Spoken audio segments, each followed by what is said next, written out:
बिस्मिल्लाहिर्रहमानिर्रहीम। मौजूद सामीन अस्सलाम वालेकुम। आप सबको मेरे चैनल पर खुश आमदीद। दुनिया तारीख की सबसे वसी सल्तनत मंगोल सल्तनत है। मंगोल सल्तनत के मकीन यानी मंगोल एक बहुत अजीबोगरीब अकीदा रखते थे।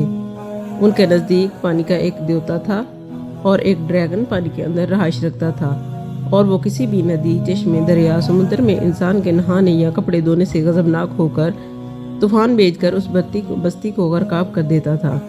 चुनाचे मंगोल ना नहाते थे और ना ही कपड़े धोते थे। इनके यहाँ सिरे से गुस्ल खाने का तस्वर ही ना था, और वो रफा हाजत के लिए भी बाहर ही जाते थे, लेकिन इसके बाद भी वो सफाई के लिए पानी इस्तेमाल नहीं करते थे। मिट्टी या पत्थर का डेला इस्तेमाल करते थे। कभी कभार बारिश में नहा लिया या कहीं किसी गड्ढे वगैरह में पानी जमा हुआ तो चंद छींटे मार लिए, वरना उन्हें महीने गुजर जाते वो पानी से गुस्ल ना करते। मजीद ये कि उनकी खुराक में भीड़ और दीगर चर्बी से भरा गोश्त एक रोज़मर्रा का आइटम था, और वो लोग खाना खाकर चिकनाई अपने लिबास से ही साफ़ कर लिया करते थे। वो अपना लिबास तब फेंकते थे जब मैल, पसीने और चिकनाई से गल सड़ कर फटने लग जाता।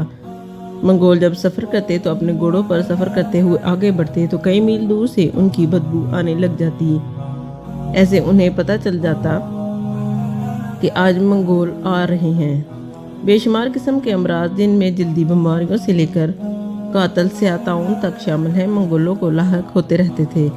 चंगेज़ खां से अरीक बवीक तक यही सिलसिला चलता रहा, यहाँ तक कि कबलाई खान के दौर में मंगोल सल्तनत में इस्लाम का असर व रसूख बढ़ने के साथ साथ उनकी आदात भी तब्दील होना शुरू हुई।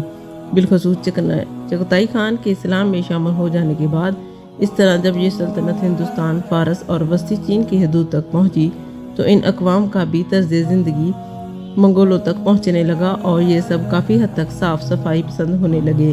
चुनाचे इससे भी मंगोलों की फितरत में कुछ निखार आया।